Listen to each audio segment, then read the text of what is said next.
guys, Neely here, and I am here for a quick video about how I freeze onions. It makes it so simple when you're making a recipe to just open your freezer and throw a handful of diced onions into your recipe without having to chop them up, without having to cut up an onion and only use half of it and then have the other half sit in your fridge for days and days and then finally get thrown out and wasted. Now if I chopped all these up by hand, it would take a very long time and I probably wouldn't enjoy it very much, and I probably wouldn't even do it if I had to chop it up all by hand. So I'm going to be using this vegetable chopper, and I've had this for a few years, probably 3 or 4 years now, and I love it. I was skeptical at first. I thought it would be cheapy and not do a good job, but it really does a great job. And it makes doing something like this so simple. I'm using this dicing blade in there, and that'll be the perfect size for the diced onions. And they have other blades that come with it, like just a slicing one and then a little bit bigger of a dice. And I will put the link down below to it on Amazon. They still sell the same model, even though I bought this like 3 or 4 years ago. So it's real simple. I just get the onions without the peel and then cut them to the right size to go in here. Those are about the right size. So then I just open this up and put it on there, press down, and then I got my nice diced onions in there, and I just do that over and over again.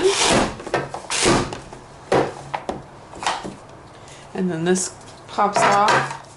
And this pops out, and then I got my nice diced onions. Then I just put a piece of parchment paper on a cookie sheet, and I'm gonna dump my onions on there and keep chopping until I have my cookie sheet filled. So now my pan is all filled, and I'm gonna go throw it in the freezer. And through the magic of television, I have a pan already frozen here. So of course, the reason I freeze it on a pan like this is because if you just throw the raw onions into the bag and freeze it, you will get a brick of onions, and it'll be impossible to use a few for a recipe without defrosting the entire brick. So if you freeze them on the pan like this, then you're able to kind of break them apart, and then you'll be able to just reach into your bag and get a handful whenever you need it.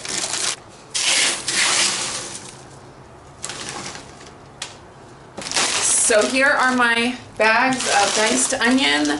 This is probably a little over half of the box.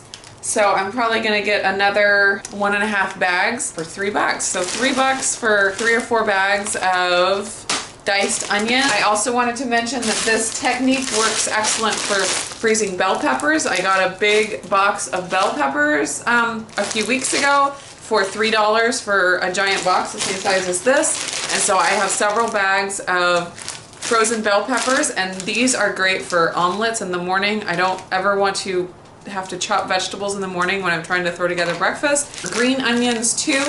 These are green onions that we grew in our garden this year, and you can see they're really pretty. There's some purple ones in there. We did purple ones and white ones, and they all kind of got ready at the same time, so I didn't want to just stick them in the fridge and let them all go bad. So I chopped them up, froze them on a single layer, and then put them into a bag.